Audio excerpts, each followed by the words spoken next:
Thank you for tuning in, everyone. We apologize for the technical difficulties. My name is Mike Kruger, the Director of New Media for the Department of Commerce.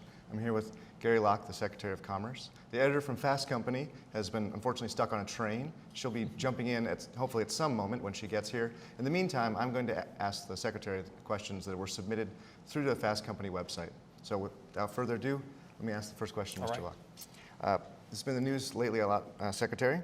What plans are in place to increase the level of privacy protection for individuals in the electronic marketplace? U.S. privacy law has not kept up with technology, and tracking individuals is easier than ever, and there appears to be no direction from the government to creating boundaries on corporations or those who gather and store information. Should we move to a more restrictive practice in line with Canada or the EU? Well, we know that trust is a major issue on all transactions over the internet.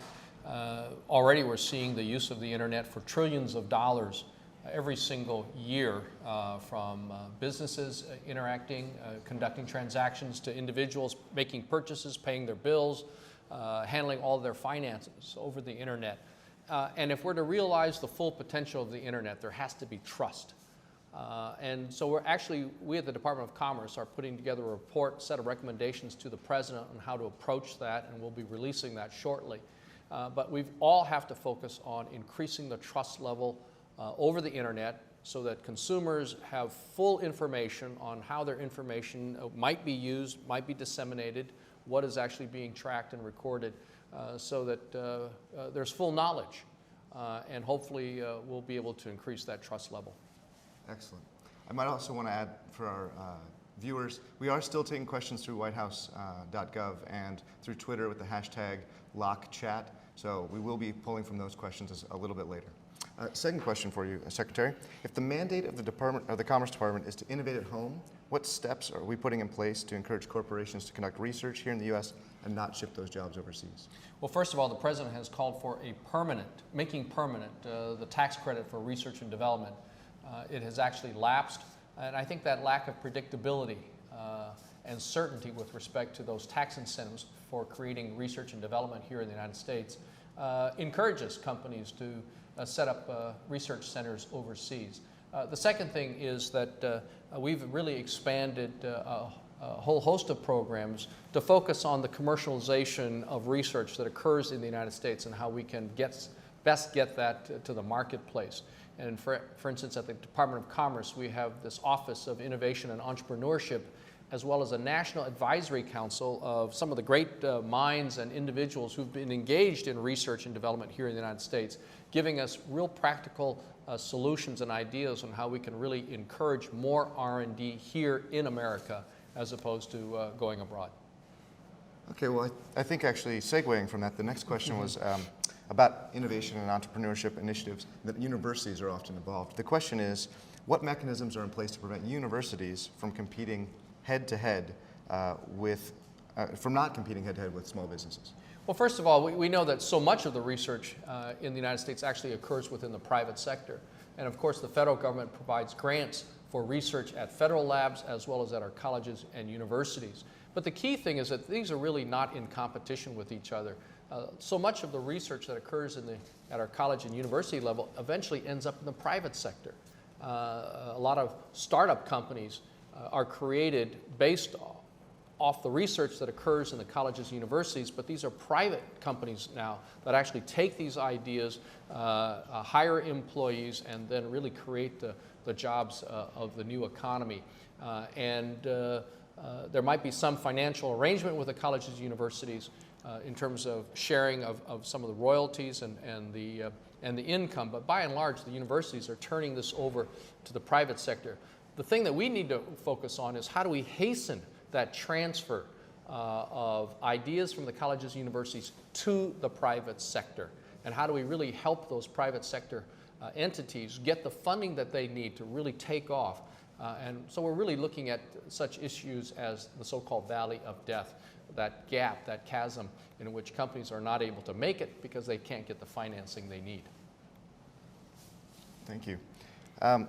There's a question that relates to communities of color. The question is, do you contemplate any special investments made directly to communities of color to help spur economic growth and entrepreneurship, especially given how tough many communities are facing? Well, that's why we have within the Department of Commerce a Minority Business Development Agency that really is focusing on the issues that people of color, minority firms, women-owned firms really face. And they're really focusing on entrepreneurship and innovation, special grants, technical assistance, also just helping them secure business from state and local governments as well as the federal government. And then we also really need to look at the use of technology, high-speed internet and broadband services to companies that are now disadvantaged. Okay, well, let me go on to the next question, which I think relates to that nicely. What role do you envision broadband playing, if any, in increasing entrepreneurship, job training, or particularly with low and underemployed individuals? I think with the advent of high-speed internet service, broadband, that really it's going to open up opportunities for people, whether in the rural areas or disadvantaged communities and minorities in the urban settings. First of all, with the use of high-speed internet service, people will be able to take courses from almost in any subject matter they want, whether it's a student or an adult or a business owner. So many courses are now available for free, or you can audit these courses from some of the highest, best colleges, universities around the world. And you can learn on your own. Second of all, the use of the internet will enable companies to market their services to customers all around the world, whether you're a bed and breakfast in a rural part of the state of Washington, or you're a small minority-owned business making a very specific product. You can start to market your specialty, your goods and services to people around the world. So the advent of technology is really going to help level the playing field. Not eliminate it, but help level the playing field for minority-owned businesses and other disadvantaged entities. Okay. The next question, still coming from the Fast Company submitted questions, are where does the government stand with regard to encouraging small, and by this the questioner said 3 to 5 people, small web business formation? Specifically, is the government going to subsidize certain blossoming industries? Well, first of all, for instance, talking about broadband, the Department of Commerce has awarded almost $5 billion in grants to develop high-speed internet service in underserved communities all across the nation. I think with our grants, we're either building or upgrading over 200,000 miles of broadband or high-speed internet. And we're hooking up a whole host of colleges, universities, medical centers, and then the private sector is going to be tapping into this almost like this freeway that we're building, which will then serve individual businesses and homes. But the most important thing is that since the president took office, some 16 different tax measures have been passed by the Congress, specifically focused on small and medium-sized businesses, from incentives, tax credits for hiring people, to bonus depreciation or outright writing off up to $500,000 of expenses, to allowing you, if you're a sole proprietor, to deduct, to get a tax credit on your cost of health insurance for yourself, but also your family members, to eliminating 100% the capital gains taxes that on investments, increased in investments, or the value of investments in small businesses. A whole host of tax measures specifically targeted to small and medium-sized companies. Excellent.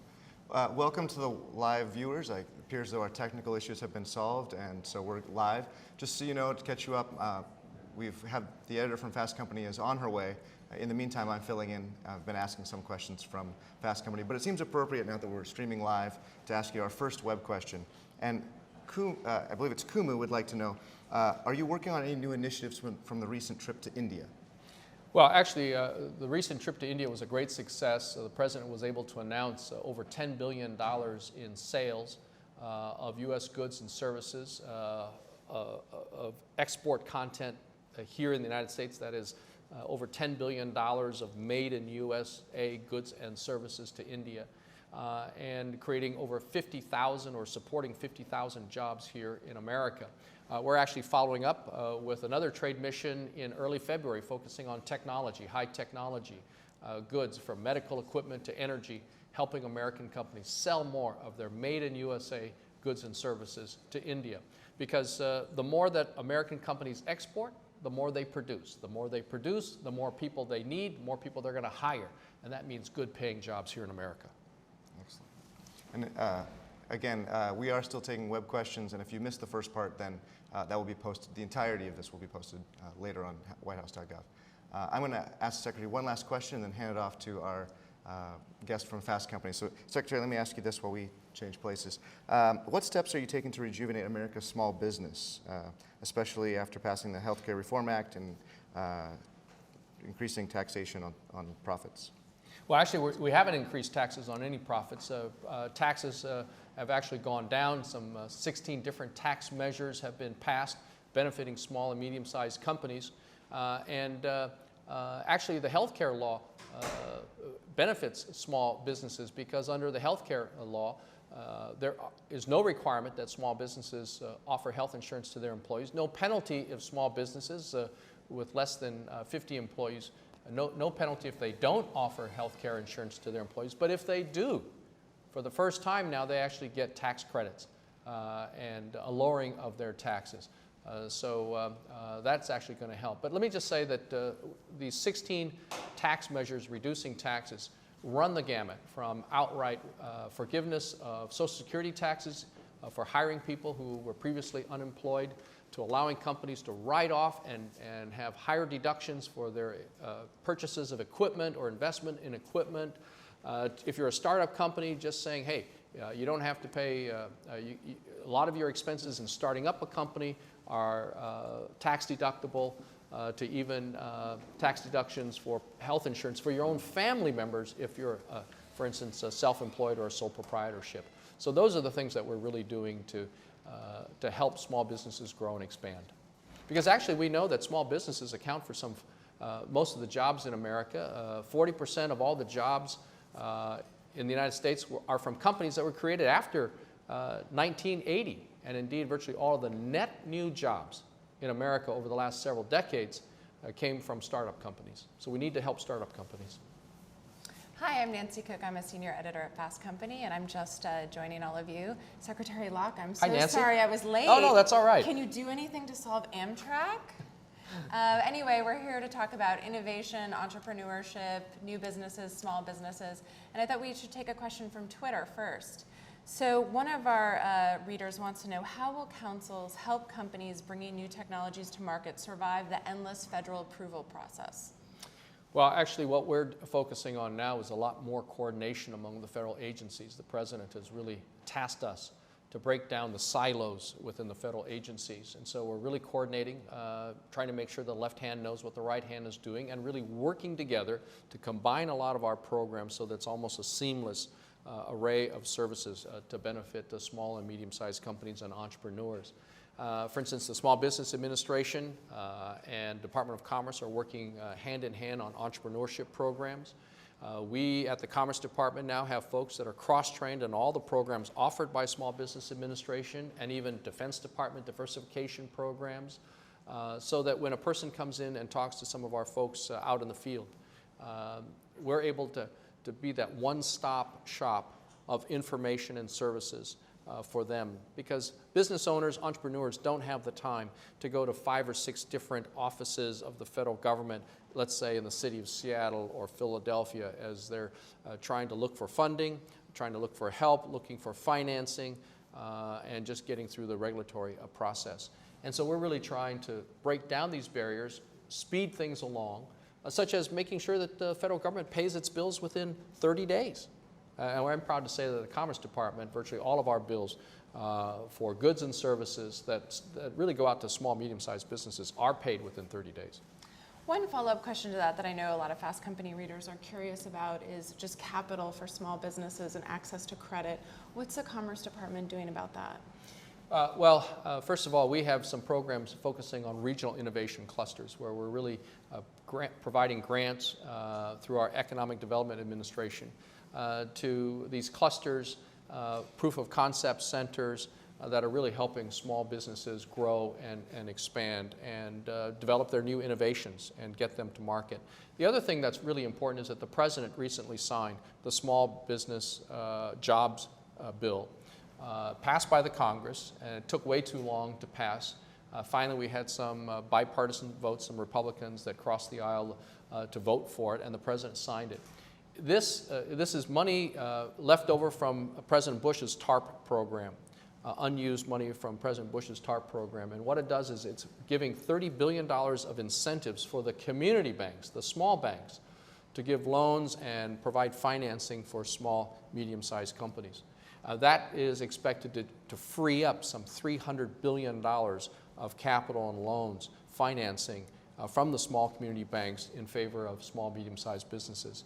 And in that legislation were 8 specific tax reduction measures that will really help small, medium-sized businesses and came from various advisory councils from various departments, including those at the Commerce Department, that said these are the tax measures that would really help small and medium-sized companies grow and expand.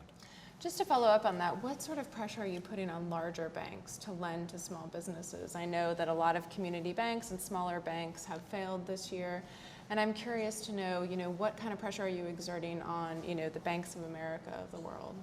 Well, that's a tough one, and that's really governed by various different federal agencies. But the administration is, and different federal agencies are urging them to loosen up credit. But they're in a bind because so much of the failure of our big banks came about from loose lending policies where they were giving out loans to people for home mortgages without even checking to see if they could, if they had the adequate income to even pay for it, and they were using brokers who got commissions simply by sending more people in and signing them up for mortgages. And because they were independent companies, they weren't on the hook to make sure that these individuals ever paid because they got their commissions and they were gone, and they didn't care whether or not the people they were sending to the big banks could in fact follow through and pay on the mortgages. So if anything, the pendulum has swung the other way from very loose lending practices to perhaps overly tight practices. We've heard so many complaints from businesses saying the big banks won't give them funding unless they're the stellar companies. But it's the medium-sized companies who've always been profitable, who've always paid their bills, who've always been on time with their loan repayments, who are finding out that their loans, previous loans, were, let's say, tied to the value of certain real estate. Well, the real estate values have gone down, so then the big banks come in and say, well, we now have to charge higher interest rates or we're going to, your line of credit has been reduced. That's why the community banks are there. And the community banks have really been stepping up. And this program that the president signed really provides rewards, financial incentives for the community banks to actually offer more loans. One question that we took a bunch of questions from Fast Company readers over the last few days, and they wrote into us asking us about a whole bunch of things. They were thrilled that we were going to talk to you. And Derek Bredensteiner from Scottsdale, Arizona, wanted us to ask you about patents. And he was really curious about, he said, patent thickets are serious threats that prevent innovators and entrepreneurs from taking ideas to the marketplace. And what projects are you doing to address this? I know back in January you had talked about how you were going to streamline the patent process. It takes 3 years. You had promised you would try to streamline it to 12 months. So where are we now with that? Actually, we're making great progress in streamlining and reducing the time in which it takes to get a patent either approved or denied. Right now, it's 3 years. That is absolutely unacceptable. We are on a mission to get it down to 12 months for all who seek that speed or that time frame. Now, there are some companies like pharmaceutical companies that have to go through FDA processes and through all these trials. They don't need a patent within 1 year. But for just about everyone else, especially our small innovators and entrepreneurs and inventors, patent pending doesn't cut it. Now, maybe for the biggest companies like GE or Dow Chemical or someone else, patent pending is fine. But if you're working out of your garage or your own basement, or you're a small entrepreneur, you can't get financing to create a big company or a new company. If you say, I don't have a patent, I have a patent pending, but wait 3 years and I'll prove to you that I have title. It's like going to the bank and saying, give me a loan to remodel my house, but I can't show you that I actually have a deed to this house, but can you wait 3 years? You're not going to get that financing. And so the longer we take in processing a patent, the more we're delaying the commercialization and the job creation built around great ideas and inventions. So we are on a mission to do that. We actually have a new model program called our Green Tech Program, where we guarantee, just about guarantee, that we'll be able to issue a patent within 1 year for green technology proposals. We're expanding that to include life sciences and medical discoveries other than drugs and things like that. And that'll eventually will be our template for all patents, giving patents within a year for all who want it within that time frame. We're reducing the backlog. We're instituting a whole host of process improvement projects to get it down, and we're seeing results. It will not happen overnight because we're starting with such a huge backlog, and to get it down from 3 years down to 1 year is going to take a lot of heavy lifting. But the employees are engaged, they're enthusiastic, the patent community is engaged, they're enthusiastic. Now, what's the time frame? I just want to be clear. What's the time frame for when you hope to get it down to the 12 months? The current projection is that it'll probably take us about 2.5 years to get it down to the full 12 month. That's why we've started some of these special pilot programs, for instance, on the Green Tech program, or we're looking at a life sciences program. But already we're seeing, in some cases, the Green Tech program where patents have been issued in 6 months. Oh, wow. One other question, this one comes from another Fast Company reader, Chris Reich. He asks, how can the incentive to move manufacturing offshore be reduced and the incentive to rebuild our industrial base be increased?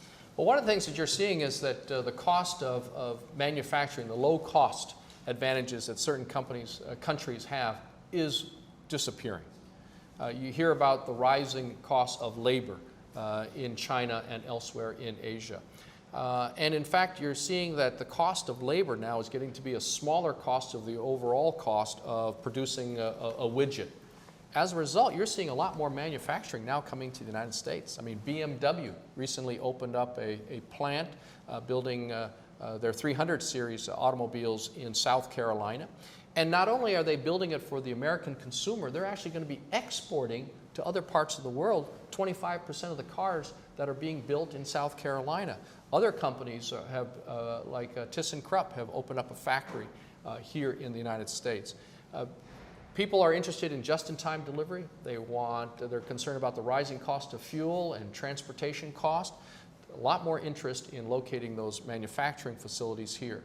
The other thing is that the Recovery Act had hundreds of millions of dollars to encourage advanced manufacturing here in the United States. And that's actually seed money and oftentimes matching money with the private sector. We're seeing a lot more battery production, auto parts production, clean energy manufacturing occurring here in the United States now. Yeah, that's fascinating. It's funny you bring up the Recovery Act. One of our readers, Jade Romani from New York, asked, my question is, what are you doing to make it easier for small businesses to get access to funding? Please do not cite the Recovery Act. So I know we talked about sort of, the community banks, you've talked about the Recovery Act. Are there any other ways that small businesses can get funding that you're working on? Well, for instance, under this Small Business Administration, it has increased their loan guarantee program to guaranteeing 90% of the loans that would be given out through the SBA program. The banks still have to provide the loan, but those banks know that the SBA is going to guarantee 90% of that. And so we've actually seen tens of thousands of increased applications and loans given out through the SBA program for, again, small, medium-sized businesses. Yeah, that's great. And of course, all the tax cuts, the 16 specific tax cuts for small, medium-sized businesses, plus the fact that this was part of the Recovery Act, but most people don't know it, but in the Recovery Act, almost $300 billion were by way of tax cuts for families and individuals who work. It's the Make Work tax cut, in addition to the Bush tax cuts. The president campaigned on further reducing taxes for middle-income individuals, and so for married couples or joint filers, it's $800 less they pay per year in income taxes. For single filers, individual filers, it's $400 less that they pay per year by way of income taxes, in addition to all those tax cuts that were targeted specifically at small and medium-sized companies. Why do you think, just one, this is the last question, and I'm curious about this. Why do you think that small business owners aren't aware of these tax cuts and the money they receive through the Recovery Act or through the SBA? Why do you think that is? Well, I think certainly in this tough economic climate, people are so hunkered down just trying to, take care of their business operations and trying to attract customers and, just doing all their own bookkeeping and things like that. I mean, I have so many friends that are very, very small business owners, and, they don't have much time to really focus on what's happening around the world. They don't subscribe to all these bulletins and trade newsletters that might announce it. And so they're just overwhelmed, and they're worried. And they're out there hustling for additional customers and trying to hang on to their employees and making sure there's not turnover. But nonetheless, there have been a significant number of measures enacted by the Congress at the request of the President, and other measures that have been sometimes tucked away into these more controversial measures that people aren't aware of. And of course, the tax cuts, the $800 per family reduction in income taxes that families have now been receiving for the last 2 years. It wasn't one single check that they got in the mail that they could say, oh wow, look at this $800 tax cut. It's been spread every paycheck, and so it's a small amount. And I think a lot of people said, wow, thanks to my employer, they gave me a pay raise. It wasn't a pay raise from the employer. It was at the request of President Obama. Great. Well, thanks so much for joining us. I'm here with Secretary of Commerce Gary Locke, and I'm Nancy Cook. I'm a senior editor at Fast Company. If you missed any of this, it will be live on whitehouse.gov and also fastcompany.com. And thanks again. Thank you. Thanks.